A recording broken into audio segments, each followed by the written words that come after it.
All right, so the next topic I put down is class mechanic. Now, I think this is a very difficult topic to start getting into. But from my remember, I had played a mage before, all sort of mage, like all three spec, which is fire, frost, and arcane, and I really like how they start to amp up how the class mechanic when I was playing, from Burning Crusade to Cataclysm. You start to have more proc. Like, I remember Fire Mage was crazy. You can proc a free no cast on Fireball, which is a big nuke spell, and it feels so good whenever it procs. Arcane was a lot of fun too. It's a channel. You use the channeling spell, and then it procs more, and then and more you use the spell, the more mana it uses. And so you have to balance out what spell you can use, because if you keep using the same spell, mana start to drain a lot. Now, what is your main class? What's your favorite class to play? And can you tell us more about like the current mechanic of that? So I've been playing my mage since I started the game, so that's always been my main, and it's switched specs quite a bit. So I really couldn't say I have one main spec. But right now I'm Frost, just because I don't really do much outside of solo content, and having a pet and a shield always up makes soloing things easier. But I'm pretty sure the good go-to damage spec right now is actually Fire, which is, in my history of playing WoW, usually the case. As of right now, it's in a decent place. They brought back a lot of the spells they gutted after Mists, because they realized like we made the classes too similar to each other. So it feels like Frost again. You have most of your spells back. I do kind of miss Frostfire Bolt. That was a really cool spell. Oh That yeah. Wrath of the Lich King. Yeah, it was like, oh, that's cool. Like there was a spec based entirely around the Frostfire Bolt spec, and I loved that class. I loved that version of the class. People definitely have a point when they say that the talent trees being taken away made the classes feel less customizable. But the reworked talent trees, they've done it so many times, and I think they hit a good spot right now where most talents are useful in at least some scenarios, and you can change them on the fly. But I don't know. I'm like kind of in the middle here where it comes to class flavor, where I think that other expansions did it better, but that they're on a path to improving it. It's in a good, like, it's heading towards somewhere good. At least mages are. I can't speak for every class. I see. Okay, so now it's when you talk about like the class two seems too similar, but at the same time, or used to be, but then at the same time, I heard that there's some balancing issue with the classes. Like I heard that well, Red Pal is pretty much always plunder the joke, except for apparently beginning a Cataclysm, or was it Lich King? Um, and if you have Red Pally, nobody really wants to take you, but then there's another class that you will always be taken. It will always be prioritized. Is there a big balancing issue with classes like currently in WoW, do you think? Yeah, there always is. It's that's something that they've always kind of struggled with, especially as they add more and more classes. Like, I know that Demon Hunter tanks are like untouchable. Like, they have the most threat hold. They have an insane amount of cooldowns. There's always like warlocks are usually number one in DPS. I'm not sure who the king of the DPS meters is right now, just because I haven't done Castle Nathria yet. But I know that Demon Hunter tanks are like the tanks, and then there's always one that's always on the bench. There's always one class. I know that Survival Hunter for a while was just always like, if you Oh were my survival, you weren't god. getting him. I You don't remember that? I mean, I look at the spec of Survivor Hunter. I'm just like, I've never played Survivor Hunter, but I look at it, I'm just like, why would people play this? Like, I just never get it. It's just like back in the day when Hunter can use melee weapon. I heard they take that away. Yeah, there's a hunter spec. There's a hunter spec that focuses on melee weapon, and I'm just scratching my head like, if you want to be, when you can be ranged, why don't you be ranged when you're playing as a hunter? So that always boggles my mind. But in 14, there is never a class that gets put on bench ever. Like, especially right now, ever. That's amazing. Ever, like, literally, like, but so when we talk about balancing issues, I kind of understand why WoW always have these balancing issues. Like, why is there 3 spec for a DPS class? When there's so many jobs, and it's just inherently hard to balance when there's so many different spec and classes. Like, effectively, each class have like three classes basically. You have obviously, using a mage as an example, fire mage, frost mage, arcane mage. I know some of them are much more viable in PvP, and then some of them more viable in PvE. But in the lore, you want to be a fire. Let's say you're a frost mage like you, and it's not as useful in PvE. Like, that's just me, kind of like give an example. This might not be true necessary, right? But I know historically, frost mage has been very powerful in PvP because of a lot of crowd control abilities. But if you lore, you have frost mage, and you want to just be frost mage all the time, and if that patch or this expansion doesn't favor frost mage, and then you'll be forced to, and people will be forcing you to respect, so they take away your choice in playing what you want. That's what it sounds like. But in 14, you can play any class you want, like a job. Well, which is class in WoW. A job in 14 is pretty much the kind of flavor you like.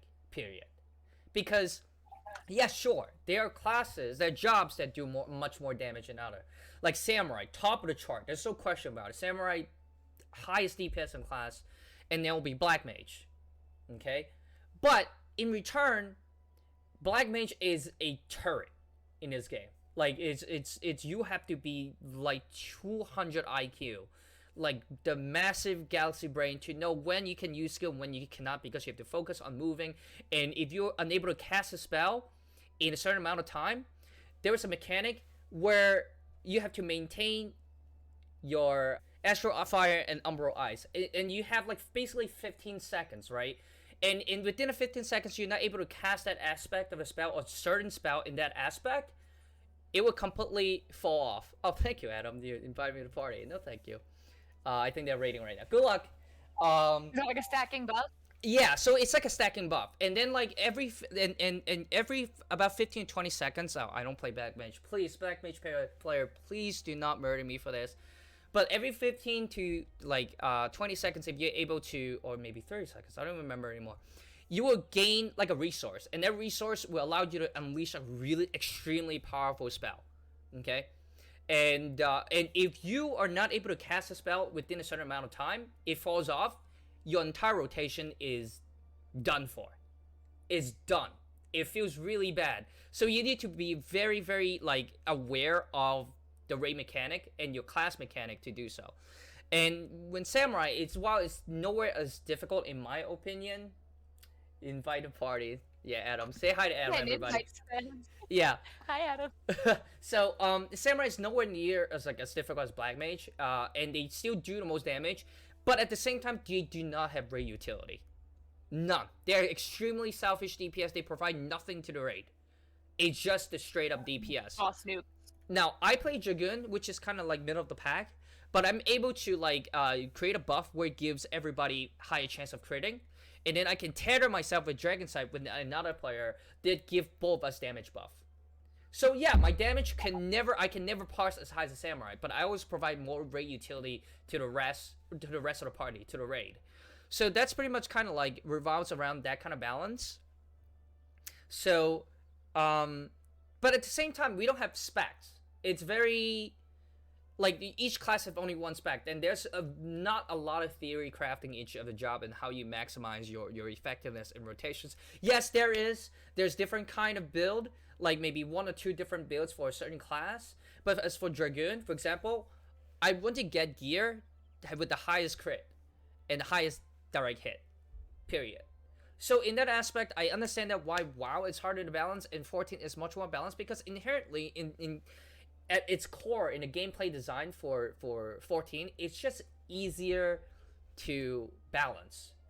But I mean, that's always something I yarn for, right? It's like, oh, I wish there's more theory crafting. I wish that I can maybe have a be more innovative in the build, back then in WoW, feel free to be more adventurous in the build. There's no options here. There's no such options here. Yeah, you can build more skill speed, but then all my cooldown will go out of whack. I know that because I play that class enough to know that it will go complete out of whack, and it just feels really bad to play. But another reason why 14 classes jobs are so balanced is because it actually encourages you to bring different jobs in a party, because as you bring different type of jobs into the party, you get more buff. You bring a physical DPS, strength get buffed. If you have a tank in a party, your vitality get buffed, so you get more HP. So far and so on. And if your entire party have different jobs, you build limit break faster. Oh yes, there's limit break in this game. I was about to ask, what is that? Limit break? Okay. Oh my god. Okay, let's have some fun, guys. I am going to... Hang on, I closed up the window by accident. Limit break is as you think it is. It's literally the ultimate attack for the raid. Okay? So give you a nutshell, there are 5 types of limit break. Tank limit break. Okay, it increases defense of entire raid. Melee DPS is a giant nuke attack to the boss. Then we have range, which is a straight line AoE. Magic DPS is a area AoE. And healer heals everyone back to full and resurrect everybody with their weakness instantly. And yes, that's so cool. And yes, that's battle rest. That's battle rest. You can use it as much as you want in a raid, as long as you have mana. And there's not only healer can do that, all healer can do that, red mage can do that, summoner can do that. So I know that in WoW there's battle rest, but like that's a very high cooldown, right? But like you can do it as much as you want, as long as you have mana and you have the time to cast it. And you have even like a buff to instant cast the next spell. That includes battle rest. So see what this looks like. I'm going to see if I can... Oh, I muted that. Okay. I'm going to see if I can...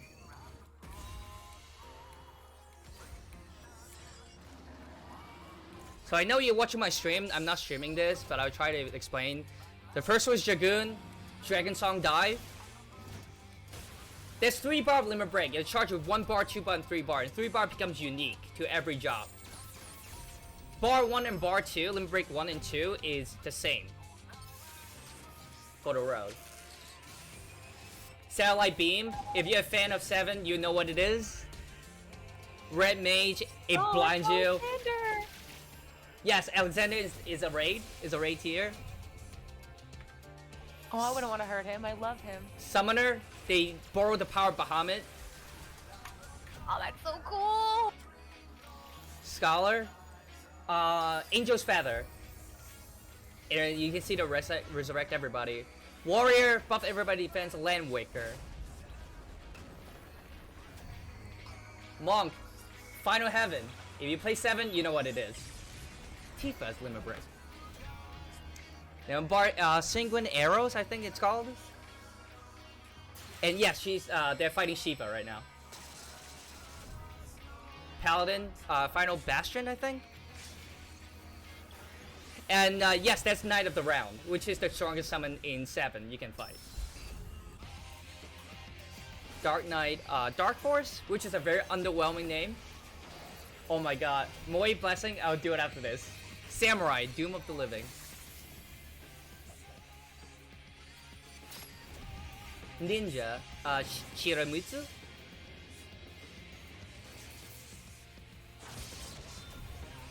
This is the prettiest one. Astrostasis.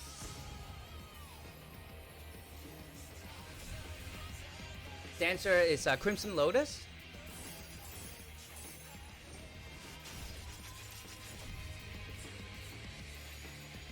Okay, Pulse of Life.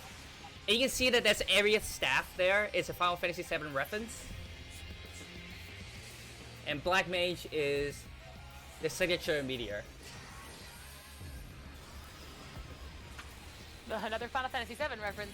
Yep, exactly. It's gonna ruin everything. Oh wow, yeah, that definitely ruined everything.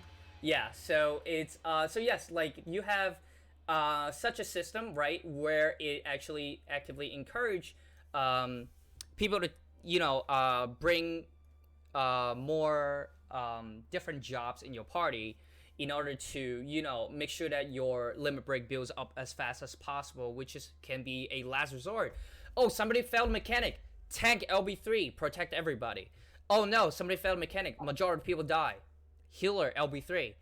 Oh, we have strict on DPS check. Okay, melee DPS LB3.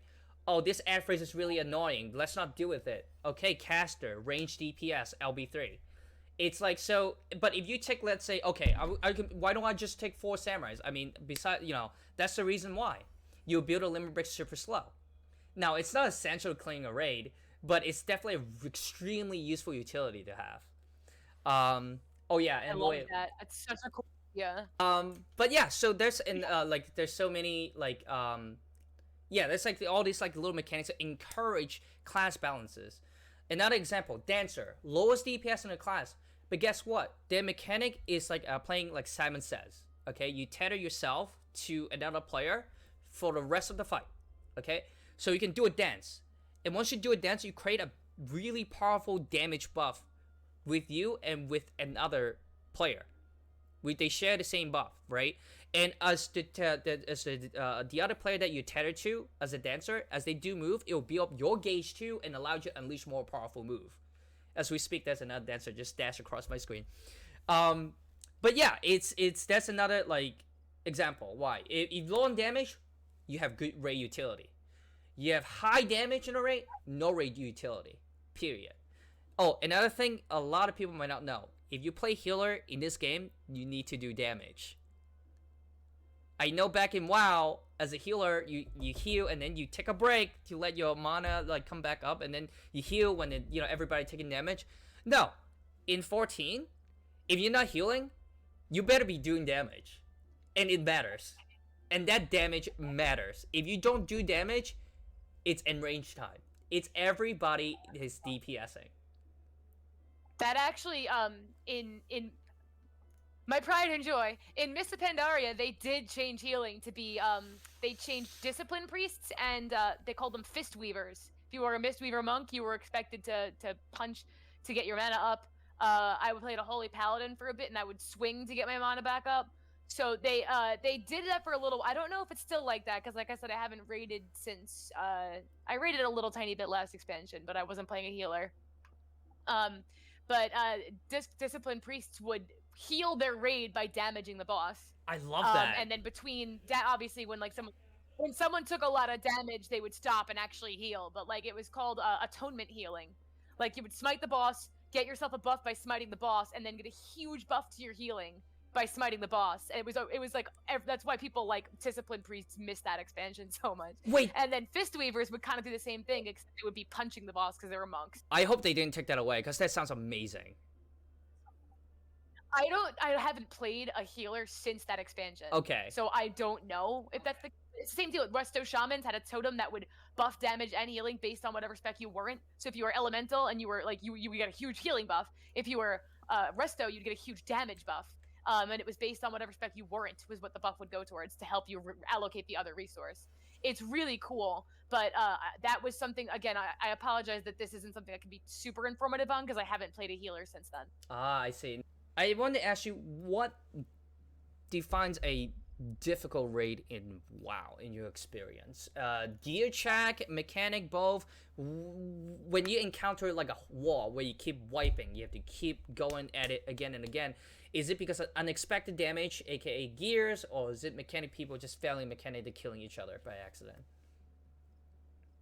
So usually, not to be mean, but usually like good players suffer more from gear checks, because if you're a good player, obviously no one's perfect. You're gonna mess up every now and then, but usually if you're a good player, mechanics aren't what kill you. It's gear checks. It's straight up just being like, I'm doing everything in the best of my power to kill this boss, but I simply do not have the damage to because our gear is just not good enough. We can't beat the enrage timer. But to me, what designs a good difficult raid, to a degree, is gear checks, because you don't want to be like mulling over every single boss in the dungeon on your first try. That's just like not fun. Mm-hmm. You want a challenge, but you don't. I also think that mechanics are what makes a good encounter. Like I like being challenged in a way that isn't like just like artificial difficulty. You know, like it's not just like it's one boss doing the same mechanic over and over again that we're just gonna smack to death. It's tank and spank, I guess, is what they call that in the MMO world. Tank and spanks, obviously every raid needs one, every tier I guess needs one, but I prefer the ones that have interesting mechanics. Like you played in what was the last raid you played in? Like I want to say Burning Crusade. Oof. I think I did a little bit of Black Temple back in the day. I forgot what came after that. Oh, it's a good example. Okay. Black Temple. The first boss in Black Temple, High Warlord Nagentis, has a really cool mechanic, and considering this is only the first expansion, like, and they had mechanics like this in it, I loved it. This was like one of my first tastes of like a really complex boss. So like he has this ability where he shoots somebody in the raid with a spike, and that person has a huge bleeding dot on them that they need to get nuked with heals or they will die. And in that person's inventory, they go into their bags, they find the spike, they have to wait for him to put up an impenetrable shield, throw the spike at it, and then the shield shatters and damages the whole raid. So the healer has to be right. Yeah, those are cool mechanics that aren't artificially difficult. It's just you have to be prepared for them. And it's like fights like that are awesome, but like fights like Patchwork where it's just, hateful strike, those are boring. It's like a tank and spank. Okay. Wow. And okay. Gear to beat it. Yeah, like that's like, and that was back in Burning Crusade. Like the mechanics are insane now. That is amazing. Now, but then again, in when it comes to gear check and player skill, would you say that in WoW, like which one matters more, player skill or gear check? These days, I definitely say player skill is the one that they count because it's so cheap to buy a Mythic Plus run and get free really good gear. Because everyone's trying to sell those, so like people can buy good gear and just not like know what they're doing. So you can have the gear to kill a boss, but if you get nuked by a spell you're supposed to dodge, then you're just not doing your damage, Okay. So these days, I would say gear matters a little bit less. It definitely never used to be that way. Gear used to be the harder thing to get. Okay, I see. Wow, I really love how you explain that. The whole throwing the spike thing. That is something I definitely do not have. Like we do not have in 14. What we have in 14 is extremely mechanic intensive fights. I mean, like the best example of the most recent raid would be the last boss in the second tier of Eden. We got a savage difficulty. So we have only 2 difficulties raid, by the way. So we have like I want to break it down first. There are multiple different raid, right? We have 2 types of party. We have full party. Full party is 8 men, okay? And when we go in dungeon, we only have 4 people. It's called light party. So when we have 8 people, we can do the normal raid difficulty or savage raid difficulty. Normal, you can literally just jump in and do it. You can pug it, you can use party finder, automatically find a party and do it. Savage, you definitely want to practice. And I can tell you right now that I remember back in the day in Realm Reborn, Bahamut took me months. I want to say like maybe about 2 months, a month and a half to clear. E8S, Shiva. It's another Shiva. There's like different versions of Shiva. Not gonna spoil anything. That's as much I'm gonna say. Took me, I don't know. I broke my static once, and then I have to leave on a static, and then I have to ask for help from other people who have done it before in order to clear it before the next patch came out. And the whole process took me, I want to say, 3 to 4 months. So when people says that 14th raid is generally easier than WoW, I don't know. I gotta say disagree because it's definitely very difficult. But the raid difficulty comes up like doing the dance, and it's very dense, heavy, and a lot of people describe that use that term to describe 14th raid. It's very static. You just need to know where to go. But in the higher difficulty rate, like Shiva, like E8S, yes, everybody needs to know where they need to go. Like, you need to stand under a circle, aka the tower, before the ball drops and annihilate everybody in the raid. But at the same time, you don't get the same debuff all the time. So if you get this debuff, you need to move from this spot to that spot, and from that spot to this spot, or you can get another debuff where it completely changes the pattern of how you move. Any one single person out of all 8 people screw up, it's over. It's a wipe, period. Yes, we have battle rest, and when somebody dies, you can rest them. But in some mechanic, one person messed up is done for. However, the reason why it seems like it's easy to get cleared, there's multiple reasons. I don't know if WoW, like it seems like WoW, you still need to wait for your skill to come back on cooldown if you wipe and you can prepare again. But in that kind of high level fight, you wipe, all your cooldown get reset. So back in the day, back in Realm Reborn, it doesn't do that. But they adjust that. They hear players, and it's one It's one of the many things they do to respect players' time. Like, okay, this first tank buster mechanic, it'll be much easier, and our strategy is use tank invulnerability to go through that tank busters. And right after that, if somebody screw up, everybody dies. Now you have to wait 6 minutes for that cooldown to come back up. 4 to 6 minutes. It's like Bloodlust. Yes! Yes, Bloodlust. Which is like a big, last hurrah DPS skill. I love that. I love that skill, by the way. So yeah, you can just reset that. Everything reset, everything, all the cooldown, potion cooldown, goes back to 0. You can start immediately right over again. And then another reason I would say is, well, the fact that it has battle rest, so it'll be easier to learn, to prog, to progress in the rate and learn more, so forth and so on. There's no trash. There's no trash in later on in the raid. Like in Alexander, in A Realm Reborn, there are something like that. In Stormblood, in Stormblood, there's absolutely no trash. In the highest level of 8-man raid. None. You jump right into the boss. You spawn in, you fight the boss immediately. So, no BS. That's insane. Oh my god, no. I really like it more than I dislike it. Because it's kind of cool. You can storm the castle kind of thing. You fight trash, and trash can drop weird, recipes and stuff like that. But at the same time, it's just like, I don't need the trash anymore. Do I have to do the trash every single week, and they're so darn difficult to kill? No, you just jump right back into the boss. So a lot of those aspects also save times. But there's also different kind of raid. There's 24-man raid. Okay, the difficulty, I would say, between normal and savage, I don't know how it would equate to WoW's difficulty, but it's 24-man raid, so it's 3 party of 8 people, and there's definitely trash here and there. The latest one being the Nier Automata raid, where you fight alongside 2B. I'm gonna get a lot of flack for saying this. The story is not good. However, their fights are amazing.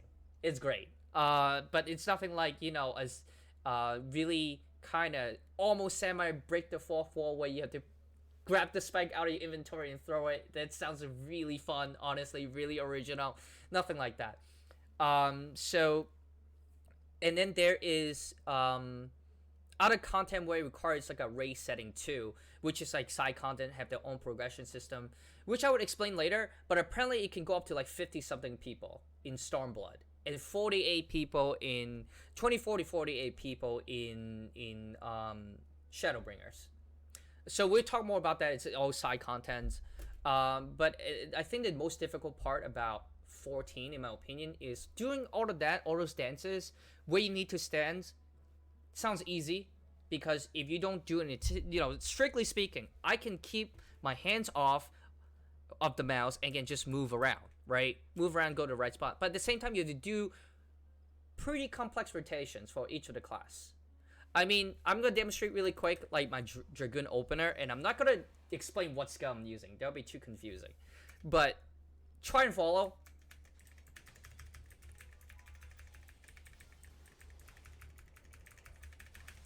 And usually I'll pop a potion.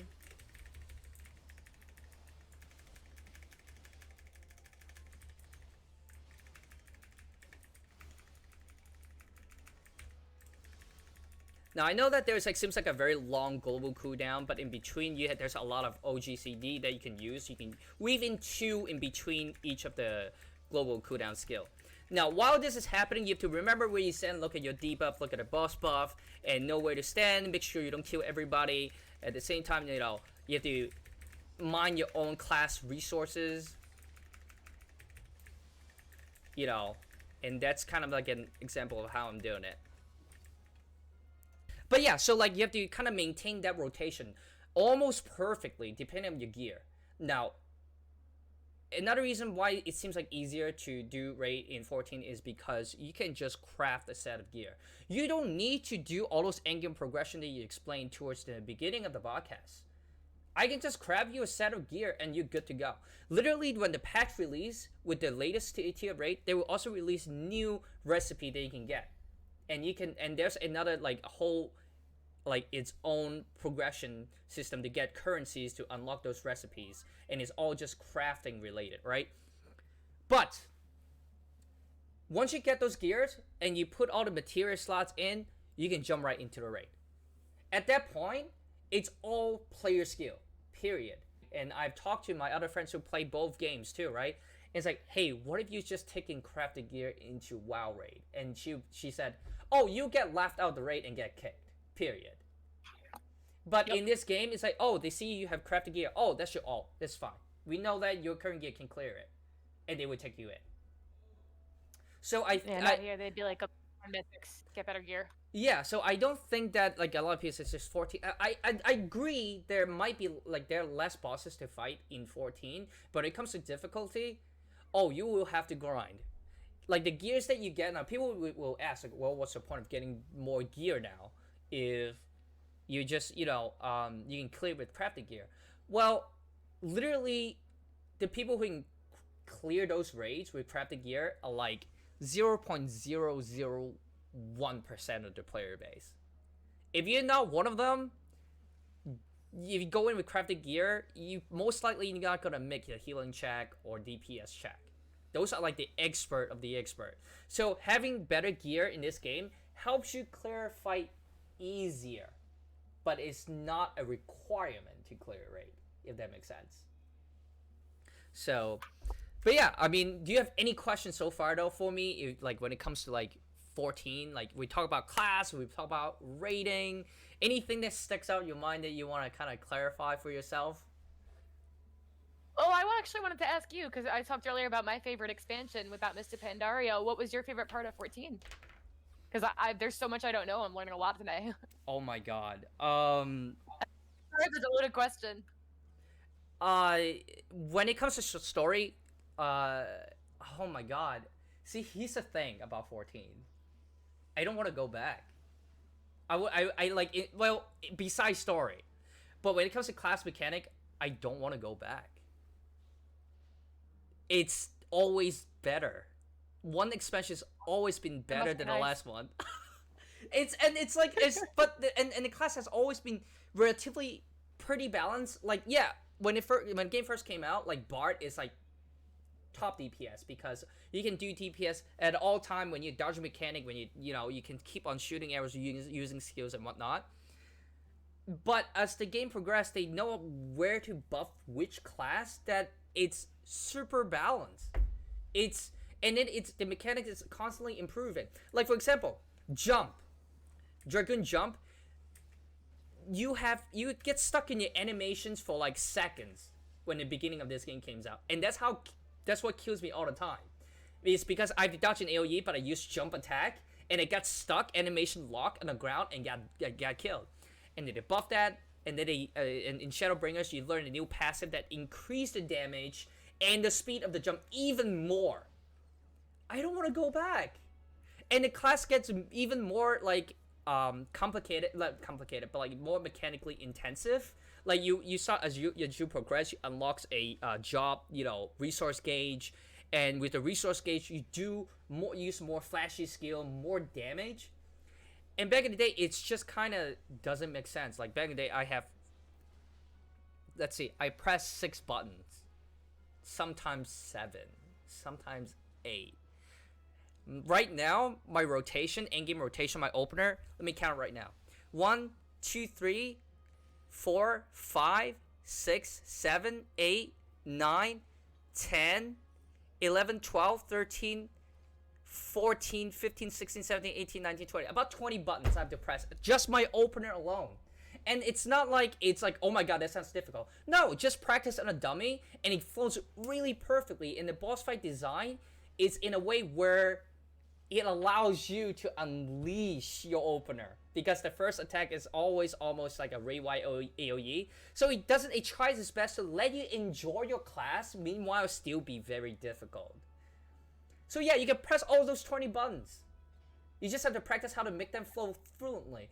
I don't want to go back to that 6 to 8 buttons rotation back in the day. That's the thing. There's no class. I'm looking at all the class. You're good. Let me see if I hang on. Let me get out of battle first. Dragoon.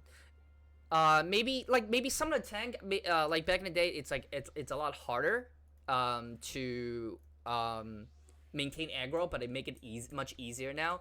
Maybe at that aspect, maybe I want to go back a little bit, but still, it's amazing. Dark Knight Paladin. Oh, by the way, that's another thing, Danny. I don't know if you know. What you only need one character. You don't need an alt unless you want to raid more than once a week, because we do have raid lockout for the latest raid. But yeah, you can be Dragoon, Dark Knight, Paladin, Warrior, Gunbreaker, Samurai, Monk, Ninja, Bard, Machinist, Black Mage, Astrologian, White Mage, Red Mage, Summoner, Scholar, Dancer. Just a click of a button. Just like that. Hey, I need to... WoW does not have that. Yeah, hey, I need to... hey, can you sub in for our healer? I know you're a Dragoon tank. Or, Dragoon main. Yeah, sure, let me switch my healer. Press a button. I'm ready. That's pretty sweet. That's something WoW does not have. You have to swap off your tune, pray that its gear is even half as good, and hope that you have the right add-ons and such. That's a beauty with the development team 14. They take those criticism and they continuously improving classes, raid, boss fights, and it's always improving. That's why yes, I admit that I make fun of WoW. Just like, I cannot imagine they release a classic Final Fantasy 14 go back to 1.0 and 2.0. There's no way I would do that. Not even for nostalgia. Doesn't sound like it's worth it. It's not even a nostalgic factor, because current version of the game is the best version we are playing right now. And it continuously feels that way. So when you ask me what's my favorite part about the game, it's